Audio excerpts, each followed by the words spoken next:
We're going to start.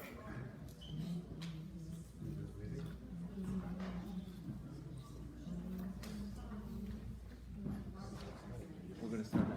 Can you close the door? Yeah, sure. What do you want me to do? Okay.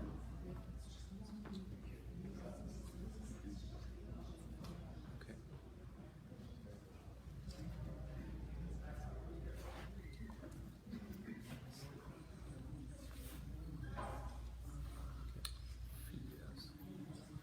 Okay, well, guys, welcome for coming. Thank you for coming. Tonight's sponsors are, first sponsor is Anonymous, in the memory of Edward David Shaul, Ben Rafur Shalema for Shaul Shaul Ben Berda, and Lior Gabay Ben Michal, and thanks to me for the impact that he's had in his life. Ian Katz, for the success of Shai Ben Gittel, and the Rafur Shalema of Gittel Ben Elka, Laura Ben Gittel, in healthy baby pregnancy. She should have a b'shia tova. David Ansel for the zchut of Shimon Pinchas ben Yehudi Eta and his family. Ruby Shehebar in the memory of Abraham Avishai ben Panina and his Hashem Shahavin Aliyah, Irish Shlein. Thanks for the classes and the inspiration in honor of also Malka Bracha, Gili Shena, Panina Bat Iris, Aviva Yom Tov Leah, Aviva Yona Bat Leah, and Ephraim ben David, and to have a healthy life. Anonymous in the full shalem of Reuben ben Mordechai David for the healing energy and endless gratitude, and thanking and having gratitude for all the classes. Anonymous for the full shalem of Rebbitzin, Revital Bat Esther, who was found with a tumor after giving birth. Wow. And also a full shalem of Elia Tomer ban Maya, who was also 10 weeks premature, speedy recovery for Dina Bat Zohara and Yona Bat Oznat, and memory of Arina Bat Abraham. And the full shalem of Chaya Bat Chana, Menachem Mendel B'tzar Batcha, Deborah Fekel Ben Reza, and Esther Gorn, obviously tonight in the memory of Sarah Bat Yitzhak Menachem Mendel Fumansky and her neshama Heaven Aliyah. Okay, guys, thank you for coming. We have a great class tonight. We're going to talk about the big ideas for 2019. I can't tell you how much experience I've gotten, but you know, when you run a rehab and you talk to thousands of people, I decided to do like the top 10 things that people are having the most trouble with, and I figured if we are able to nail down these 10 things, and you know, usually when sometimes 5 people will call me with the same problem, so that's like God telling me, listen, you need to address this problem, or 3 people consecutive, like things are happening so random that exact same problem, 3 different phone calls. So you say, okay, this is something I need to address. So again, today's class is really to not only just to review, but to basically get these 10 topics that we can all be stronger on. We need to understand, you know, this is my 3rd year anniversary, my 3rd year doing these classes, and I remember 3 years ago, or 2.5 years ago, the Biala Rebbe screaming at me, telling me I have to put my classes online. Before that, I didn't even sign up for this. I'm telling everybody, it's nothing to do with me. I was put here to do this. So I'm just a shofar. You know, real mercy in life is not to make a person feel better. It's to get him to the truth. And I think that's what these classes are. It's getting people to the truth. And 100%. The only problem is whether or not the people believe them enough or not. Or whether they have the stamina, the emotional stamina to stay put. Some people have breakthroughs after 6 months. Some people have breakthroughs after a week. You just see random people. Some people, they need a year. Also, today's corporate sponsorship is Nature's Cocktail. I didn't forget about you. And so everybody has that different time, and because half of the time really is we have to erase the past, erase our own thoughts. Rabbi Nachman's main student, Rabbi Nathan, used to say that first he emptied out his mind before coming to Rabbi Nachman's teachings, and I think that's really the approach. The person that comes here with an open mindedness, he doesn't judge. He receives. The person who's always questioning everything, he really doesn't receive because his mind is already full. So again, we have to be more mindful instead of having a mindful. So mindful versus mindful. That's the ultimate key that we want to get here. So again, wisdom lies acting in the world as it is, not where you want it to be. I think that's where people need to understand. What do I do now? Okay, I'm in this situation. I got divorced. My mother-in-law moved in for a year. What do you do with these kind of situations? These are traumatic situations. But like I said, wisdom is what you're dealing with now. It's not what you wish it to be. That's really, really the key to these classes is, okay, what do I do now? What do I do now? Because sometimes a person plans, well, I never thought I would be here. I never thought I would have this situation in my life. If you tell me right now, I would have 5 kids, I would have 3 kids in 2 years, and I didn't have the kids 10 years before, I would tell you you're out of your mind. So life happens so quick. The only way life happens so quick for you and you get amazing opportunities is you have to be open to receive. That's the difference. The problem with a person having a story, a person having a negative belief system is that there's no room for Hashem in the picture because he already has a certain picture. So remember, wisdom lies in what it is today, not what you want it to be. The key to get out of any situation, the key to transform any situation is obviously deal with today. Deal with today and deal with the issues that we have today. Okay, so let's start with some of these big ideas that I think we can get. And it's funny, this class I gave to a very, very similar in my rehab to non-Jews. So it's not just, all the wisdom really comes from the Torah. They're just taking it in a different angle. But really the stem of everything is really from the Torah. We need to understand that. They have a different way of explaining it, but it's all from the Torah. So number one I would say is we have to understand that the truth in life is we have a problem today with people being disconnected, right? What are addictions today? What are you doing with an addiction?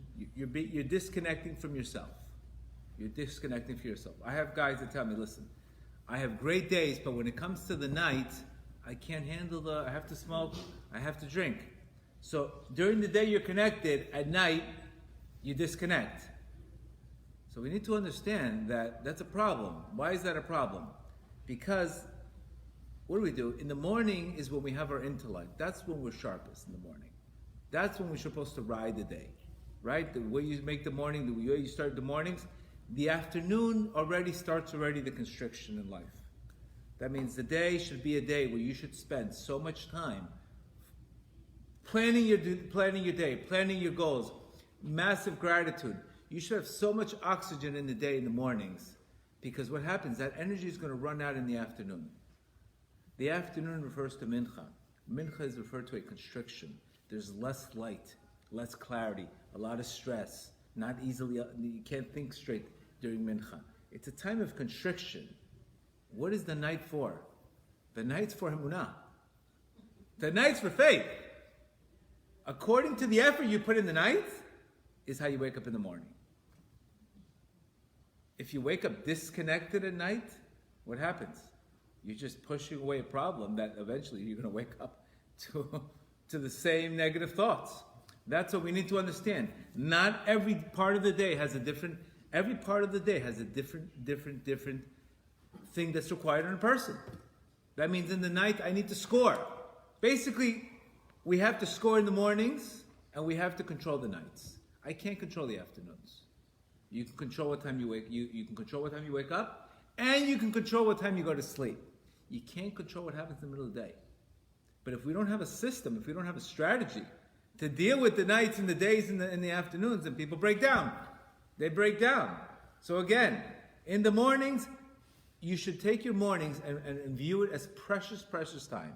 That's the time to pray. That's the time to do his bodhidut. That's the time to have gratitude. That's the time to have vision.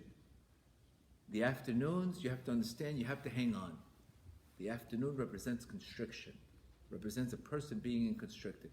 Are you going to have the same energy in the morning, in the afternoon, in the night? No. And if you think you're going to have the same energy in the day, what's going to happen? You're going to get disappointed. But you don't have the dot. So the knowledge is, in the morning, score. In the afternoon, hang on. Hang on. At night, faith. That's the cycle. That's the repetitive cycle that we have. If you apply faith at night, what happens? What do you do when you need to have faith? You need to close your eyes. Faith is about not opening your eyes, closing your eyes. I don't see it right now, but I can believe it. Big difference. Where the world tells you, you have to see it to believe it. But if I don't see it right now, how can I believe it? Then that's called being stuck in life. I don't see it. Who says you have to see it first? First you have to believe it. First emunah, then yedidah. Very, very, very important. If we don't master that little line, then it's, of course, there's no answer for the guy disconnecting at night. The addiction is disconnecting from myself. But I need to be connected to myself to understand what this message is telling me in life. Why would I want to disconnect from myself? See the problem here?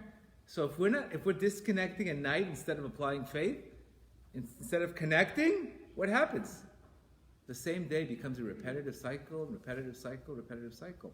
So who's telling the person he's not going to go through pain? We have to transform pain. This is what Reb Nachman says. He says, until we prepare the appropriate vessels, listen to this concept. This is Life 101. Until we prepare the appropriate vessels down below, divine kindness cannot flow from above. Remember that concept. If I don't prepare the vessel down below, I cannot receive divine kindness from above. Okay? Because it would come down in excess, it would ultimately hurt me. So, the struggle that we go through, specifically spiritual cleansing, that it takes a while, that it takes patience, that is preparing the vessel from below so you can receive above. Anytime you want to do something without the proper process and you want it quickly, what's going to happen? You're going to get it and you're going to ruin it. And then it's going to be a bigger fall. So remember that concept. I have to prepare the vessels. Just as too much oil you can put out a lamp, kindness can actually turn into harsh judgment.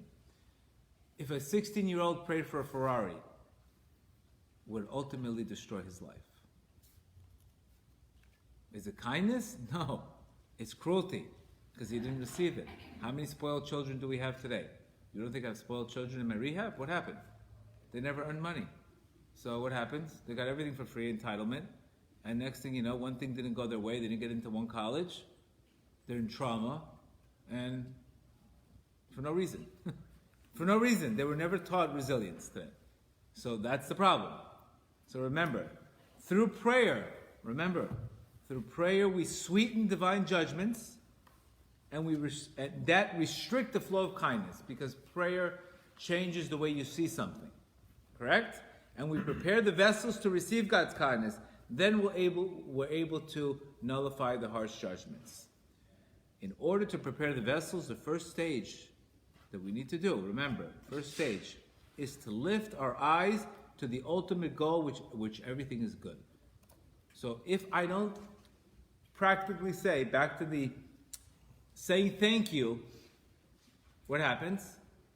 I can never get to the ultimate goal. That's what Rabbi Rush says here, and Rabbi Nathan says here. He says, if we don't really have to even pray, if all we got to the level, if we understood life, that all we got to the level that we knew that the good and what appears to be bad is all one, and you say thank you if you made $1,000, or you say thank you if you made $10. If you got to that level, there's no judgment on you, because you're living in a different world. You understand? That's the ultimate level where chesed completely goes down. It's a very difficult level to get to that. That's this concept of Moshe Rabbeinu. And this is the kavanah when we say Shema Yisrael, Adonai Eloheinu, Adonai Echad. It's the same Elokeinu as Yud Kei Vav Kei is one. Yud Kei Vav Kei is mercy. Elokeinu is judgment. It's one though. That's when you close your eyes. It's supposed to say one. So when we have good days and we have rough days, it's coming from the same place. It's not a different God, God forbid. So if we can get to that level to understand that everything's happening for us in life, everything is happening for us, for our benefit, that is the taste of the world to come. That is really the goal. If you can get to that, where you could say, everything is for the best, you've accomplished 99% of the job. Because the rest of it is just fixing your perception to understand that concept. The engagement broke off. Thank you, Hashem, it's for the best. Because we can't see. That means something, if I want to see something very, very far away, I can't see it right away. First I have to squint. I have to close my eyes, because there's a much, much, much bigger picture that I can't see in the immediate moment. because all the pain comes from that. So first is lifting your eyes, saying it's for the best, and then saying thank you. Because at the end of the day, Yud-Ke, Vav-Ke, and Elokim are one. Now, why did God have to create this concept of Elokim? Why did he have to create the darkness in your life? Because how else would you be tested, whether you would win the reward or not? We said this many times. If a team went 101 without a goalie, there would be there would be nothing, there would be no goal, there would be no purpose, there would be nothing to win. Free choice is where you ultimately score.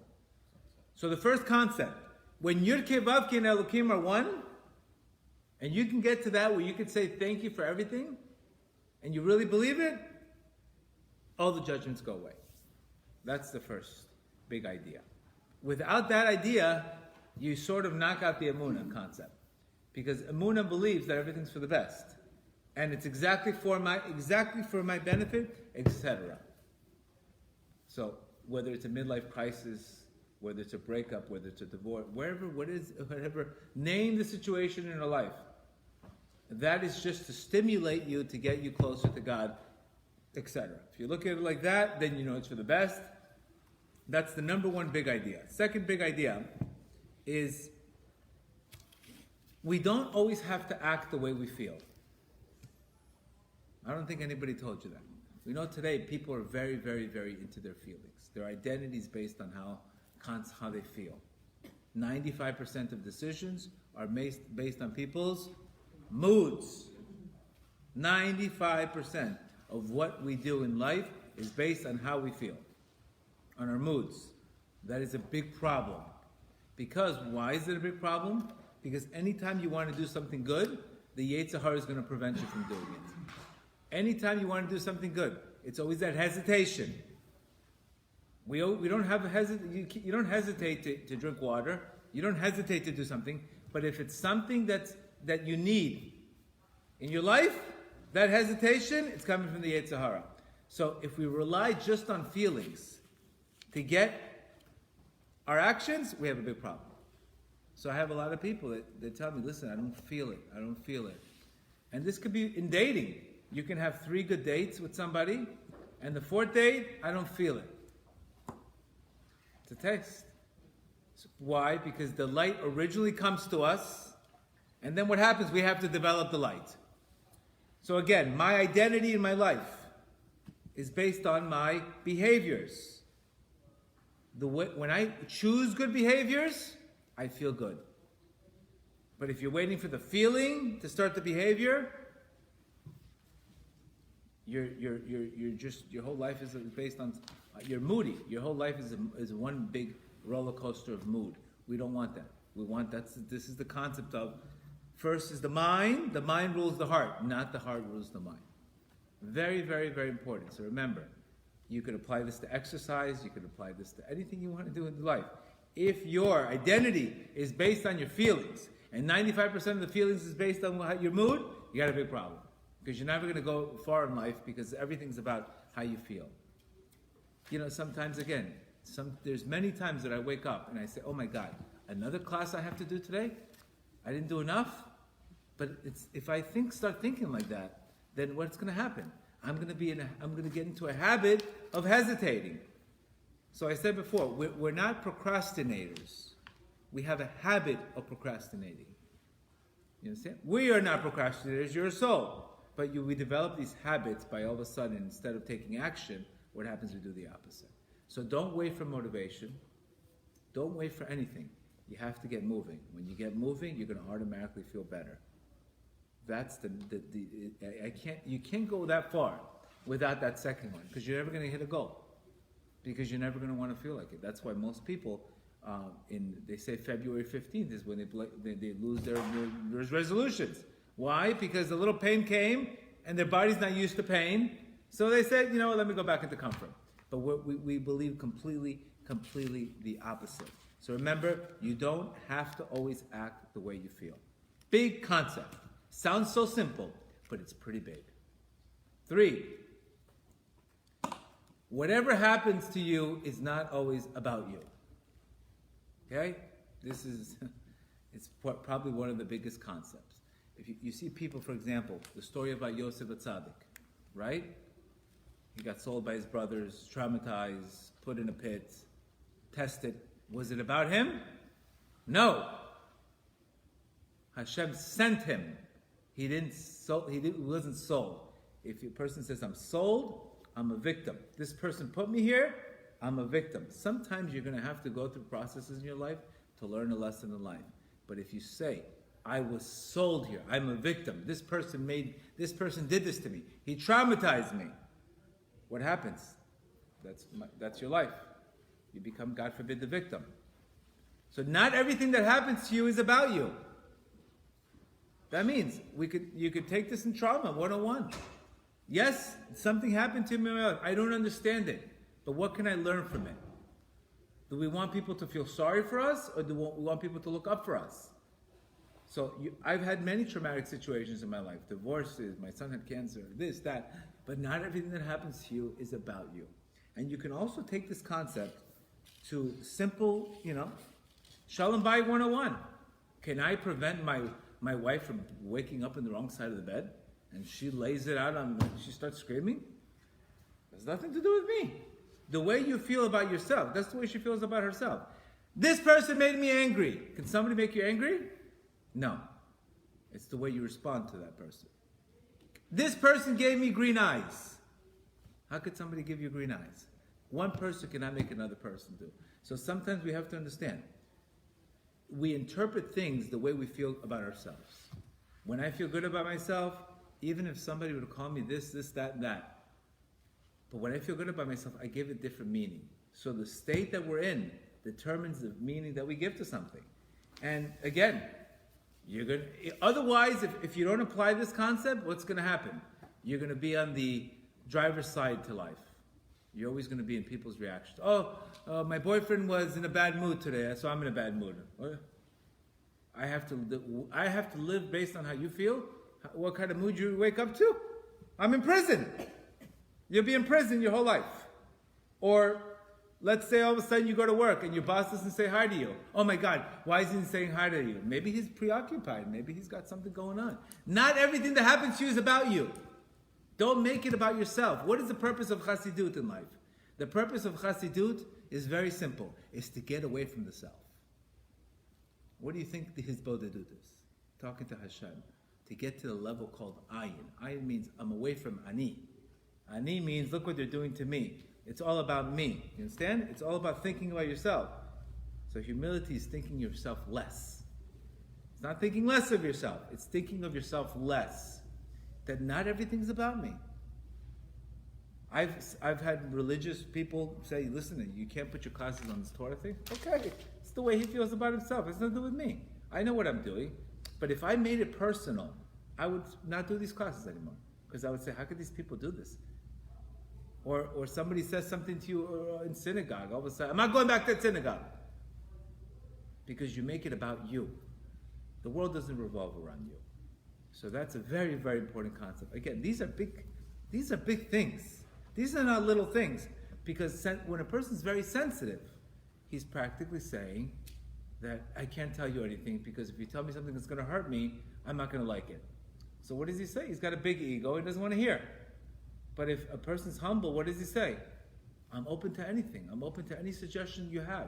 If I can change, help me. I'm stuck on the bottom. I just want to get out. No, you can't tell me that. Then what do you do? So yes, you're going to go through things in life that you're not going to like. Bad parenting. For example, let's take childhood 101. So people tell me, listen, I am this way because my parents were like this to me. Right? But the parent wasn't able to give.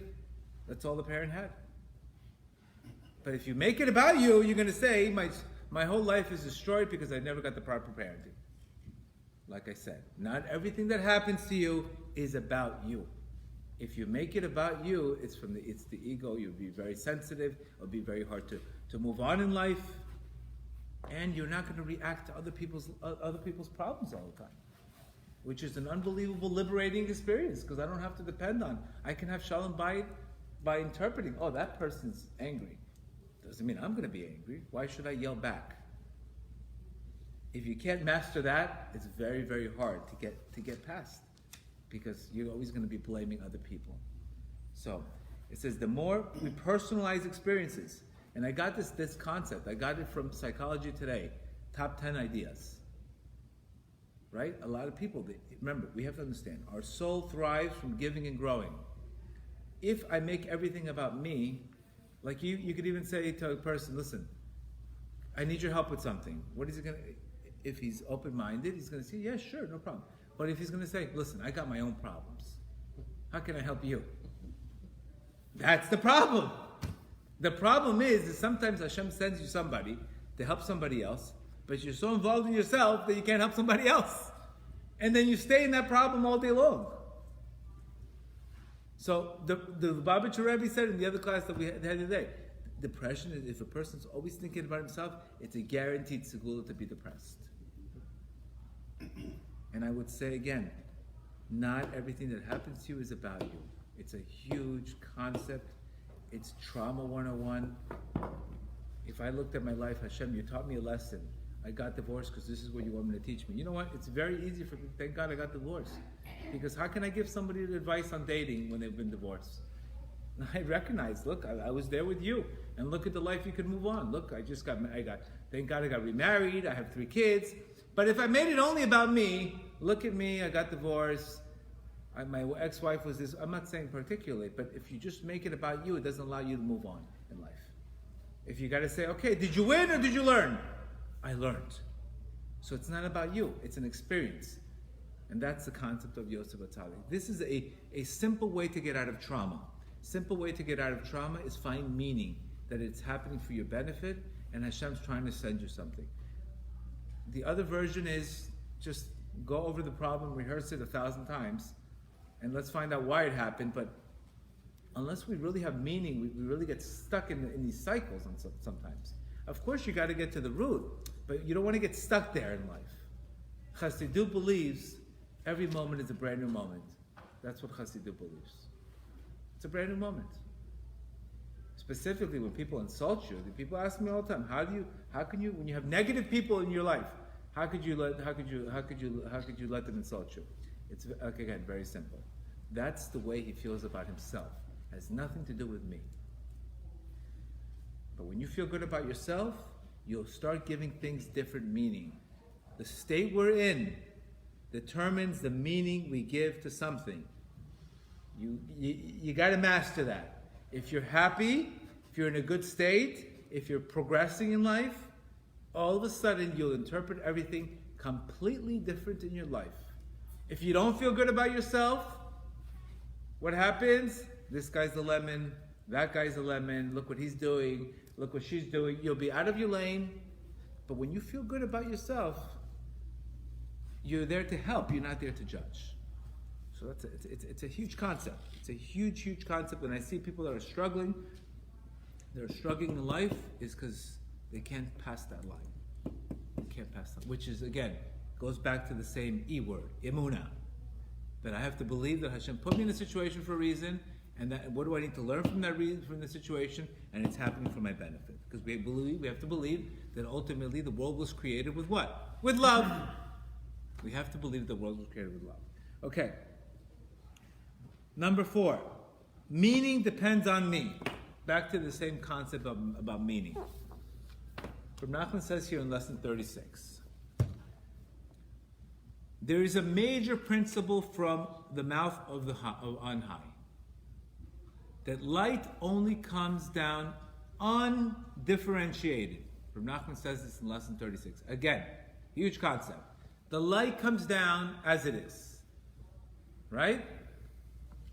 However, depending on the aspect of the vessel, depending on the person, what he's doing with that light, okay? I could take my light and get high on a spiritual meditation, or I can get high on drugs. The light is depending on the person, how he wants to channel it. You understand? This is like the guy that Hashem gives him the ability to be a fire sign. Either this guy is a hot-headed, etc., or he can take the light, his fire, and also light other people. You understand? If Hashem gave you the ability to be grounded in life, you could, God forbid, be very depressed, very lethargic, or you can be very, very, very, very stable. And you can write a book. You can write many things. We're the ones that shaped the vessel. This is what he says here. If the vessel is whole, he receives the full light. But if, God forbid, the vessel is not whole, then he receives God forbid, the opposite. The meirot, that's the same concept in a word. The word tal means what? Do, blessing. If the letters are coming down, but if the letters are not coming down properly, it becomes what? Lat, a curse. $1 million to a guy who just won the lottery. It's tal, it's blessing, but to him it's what? A curse. Before he didn't have money, he wasn't addicted, but now that money made him into the opposite. Same thing, shefa. Shefa comes down, or pesha. Obstacles, which are neimot, meniot are obstacles. If I overcome them, they become neimot. I get pleasure from them. I transform. But the light comes down, it's up to the person. It means you can't blame God. You gotta ask yourself, what does this mean to me? There's a great book by Kelly McDonald. She calls it The Upside of Stress. And she says, listen, people deal with stress differently. When I'm dealing with stress in my life, I get the same reaction whether I'm stressed. The same adrenaline, the body does the same thing. But if you say one simple word, this is exciting, all of a sudden what happens? You're going towards your goal. You tackle it differently. But if I say this is a threat, what happens to that the same stress? What happens to the same stress? Then you go in fight or flight mode and you panic. I'm getting the same reaction. But how I deal with stress in my life, the meaning I give to stress, if I say this is exciting, this is an opportunity, this is a challenge, this is a breaking of the vessel, I will completely react differently, and I will go towards my goal by saying I'm excited, or the opposite. I'll say, another problem again? It's not enough that you gave me? The light came down. What am I doing with it? See, it's all about perception.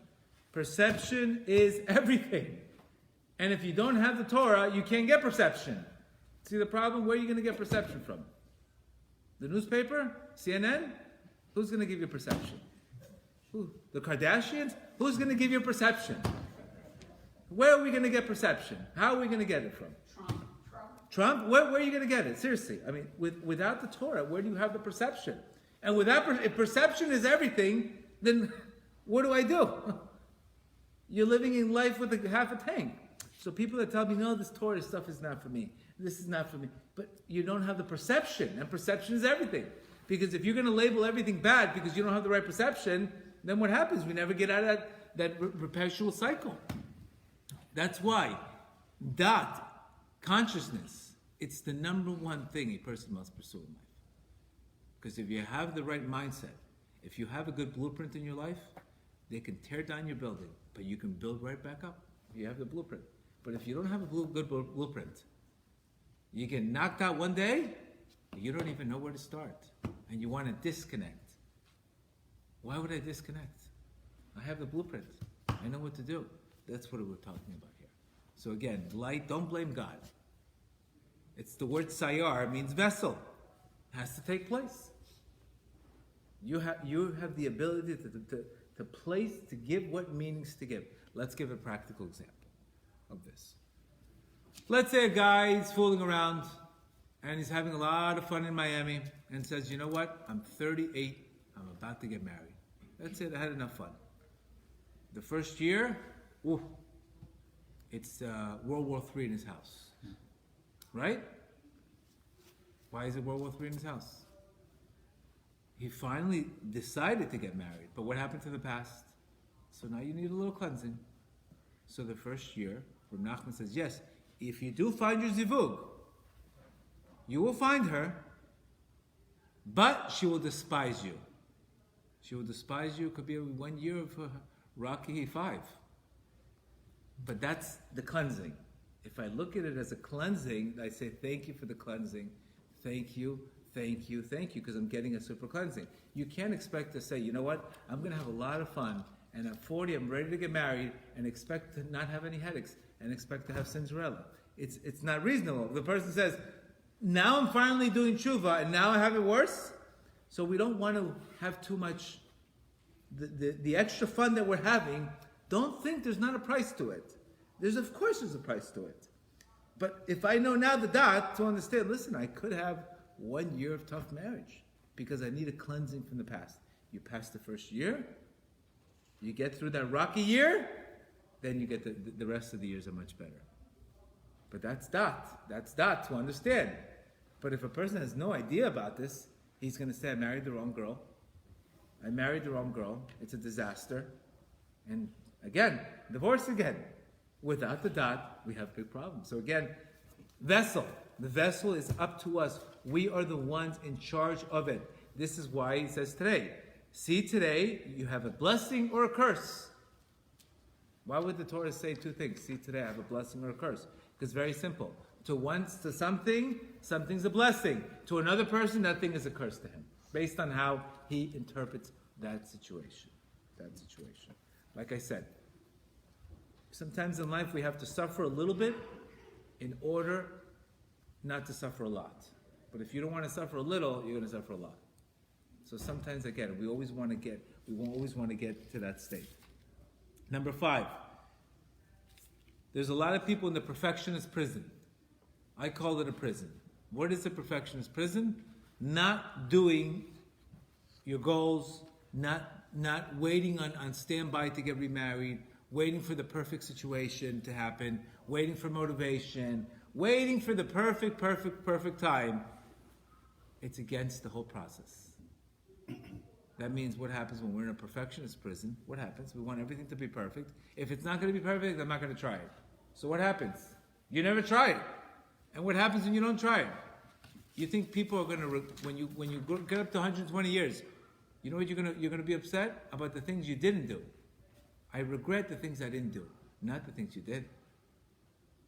So the perfectionist prison means you have to get out there, you have to learn quickly, you have to fail quickly, and you have to move on. Very important. Don't stay in a perfectionist prison. It could be a spouse, a girlfriend, or a fiance. She's not perfect. Your job is to take a 7 and make it into a 10. Not wait for a 10. It's not going to happen. There's no room for growth. You always have to be in a situation for growth. Take a good 7, and through working on yourselves, that person becomes a 10. Because if you have a 10, you can have the most beautiful girl in the world, but you have no spiritual connection, it's like a 0. Remember that very careful. Get out of the perfectionist prison. This refers to relationships, looking for the perfect situation. I need this person that lives on this block, and there's not even a room for that person to come. You have no room for open-mindedness, which is the opposite, because a relationship, we're going there to give, not to take. You're not even supposed to go to take. You're supposed to go to give. So this perfectionist prison is a prison, and it keeps you. And why do people stay in that prison? Because of fear. What happens if I fail? You learn. You win or you learn. But don't stay in prison. Nothing happens in prison but horrible things. Okay, that's number 5. Abraham Maslow has a great concept called actualize. In life, God gives you a gift, and your job is to actualize whatever you have to develop that habit. And he says very simple. Every time in life, you're doing one of two things. You're either going into growth, or you're going into comfort. Growth, every decision you do. Let's say today, you woke up, you meditated, +1. You ate well, +1. You helped out a friend, +1. You empowered, you got new ideas in business, +1. What happens? You're +5 for the day. You're going into growth. What happens that same day? 7,000 calorie frappuccino with a big muffin. Woke up late. Spent 4 hours on Insta media, looking at other people's lives. Then watch Netflix for another 4 hours. -7. +5 or -7. You got to do the score. So in life, what happens if you go into comfort, you're going to start despising yourself more. The more you go into comfort, the more you will end up despising yourself in the long run. Yes, it could be fun, but what happens is you realize you're just getting away from life. So you start despising yourself more. Instead of respecting yourself. We have to sacrifice. This buy now, pay later mentality. That means the more you respect yourself, the more self-esteem you have, the more self-control you have. The less self-esteem you have, the less control you respect yourself, you despise yourself, which will lead to addictions, aggression, depression, etc. That's the source of everything. It doesn't happen one day where you wake up and say, that's it, I'm done. It's little decisions in life. Those little ones. How was your score today? +5 or -7? You want to get into Netflix? Maybe buy the stock. But that's about it. But we don't want to go into comfort all the time. We don't want to go into comfort. We have to ask ourselves, what part of my day did I spend empowering versus entertaining? What's the ratio of empowerment versus entertaining? You want to go on vacation? God bless you. You want to entertain yourself? God bless you. But make sure at least it's 50-50 empowerment and entertainment. Because if it's just entertaining yourself, you got a problem. You're going to despise yourself in the long run. Studies show you're going to despise yourself because we're not approaching life. We are avoiding life. And what happens when you start avoiding life? You're going to be in pain. And what happens when you're going to be in pain? You're not going to want to be in pain. So there goes the addictions. Lack of meaning, lack of depth, lack of purpose. A lot of entertaining. It's going to catch up to you. Not one day. You think the people that walk into my rehab are empowering themselves? No. Entertaining. That's a very big aha moment. This is so you have to actualize. I have to be the best person that I have to be. Is there going to be fear? Yes. But having courage is to overcome your fear. It's not to just have fear. It's to overcome your fear. That's the bridge. You have a bridge between your infinite potential and you. You have to cross the bridge. Is it going to feel good? No. See, there's a level. A person should have a level. In order to get to a flow in life, there's anxiety on top and there's boredom on the bottom. I don't want to be too anxious and I don't want to be bored. That means I don't have strong enough goals. If I'm bored in life, I don't have strong enough goals. If I'm too anxious, I got to chill out. We got to get to something called flow in life. But again, one of the things you need to ask yourself, today's class is completely empowerment. You listen to a class, it's empowerment. You're changing your perception. You're changing the way you look at it. You're taking different actions. That's empowerment. E versus E. Make sure at least it's 50-50. If it's 99% entertaining, 1% empowerment, it's a recipe to go spiritually bankrupt. Okay? That's that concept. We spoke about that. We also spoke about zooming in. In life, we have to we are zooming in or we're zooming out. Back to the same concept. We're either zooming in life or zooming out. Reb Nachman has a beautiful Torah, lesson 71, lesson 7. He says something very powerful. We talk about responsibility. What happens? How do I draw parnasa to me? What are the ways that a person can draw parnasa to himself? Reb Nachman says here, in order for a person to draw parnasa from malchut, okay, anybody who takes responsibility and girds his loins to assume the role of a provider. Let's say all of a sudden, you know what? I don't know if I can make a living.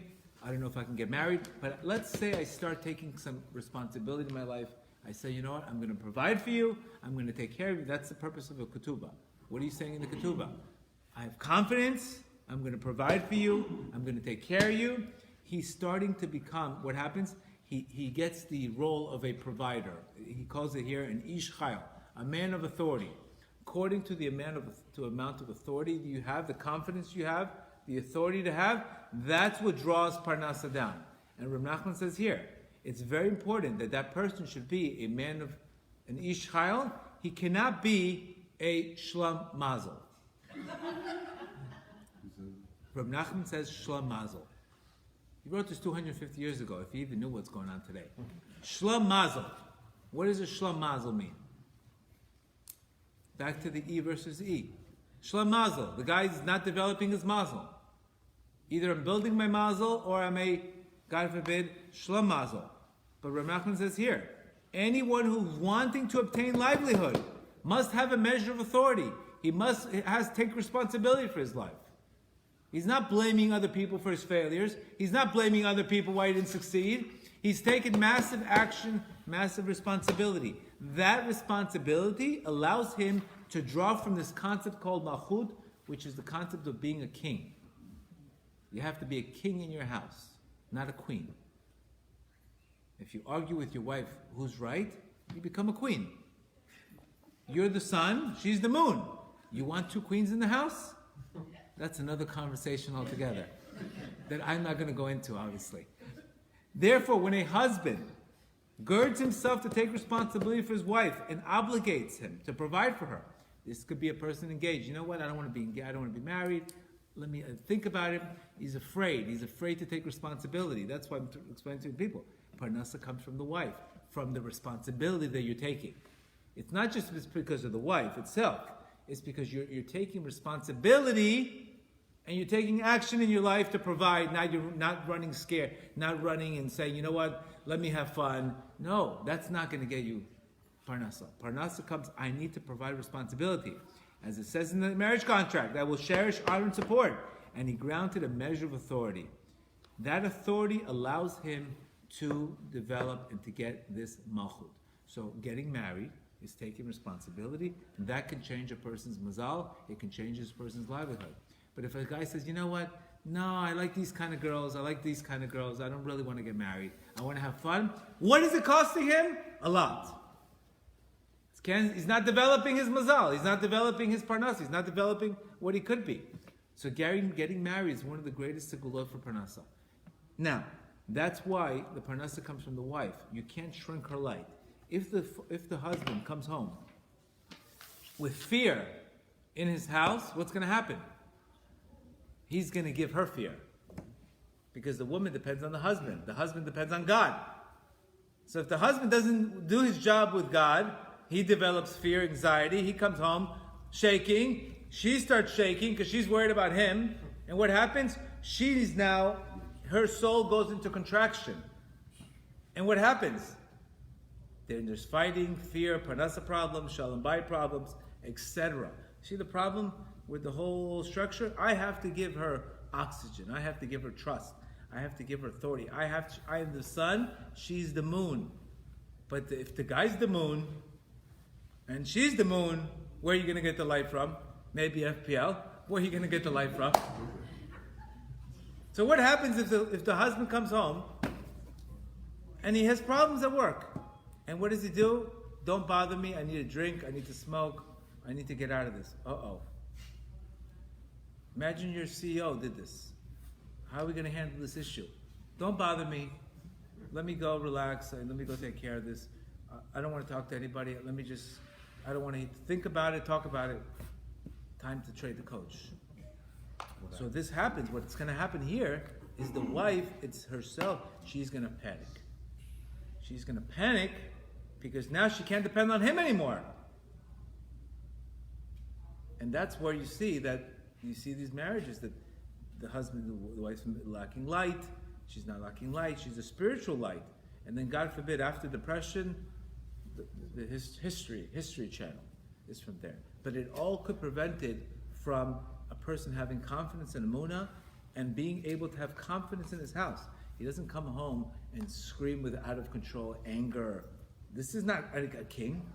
This is you have to come home like a king. You come home like a king, you draw parnasa like a king. You come home like a person has no control. That's why self-confidence and self-control is the key to a man coming home and providing security for the wife.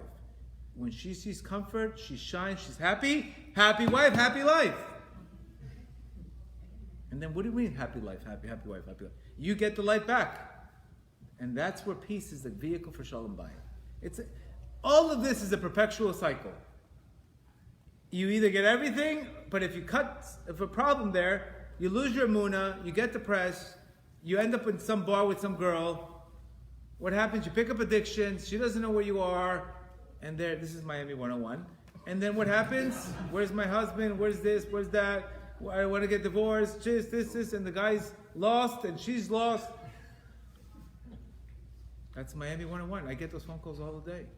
But when you have the Torah, you have strategy. I'm not telling you to become a rabbi. I'm telling you you're going to need this. Because you're not going to be able to deal with the triggers of life without emunah and bitachon. You're not going to be able to. But if you have emunah and bitachon, you can handle your nights. Your nights are for emunah.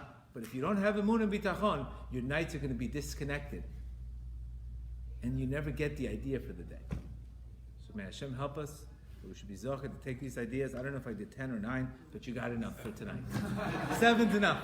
7's enough. 7's enough. All right? That's it.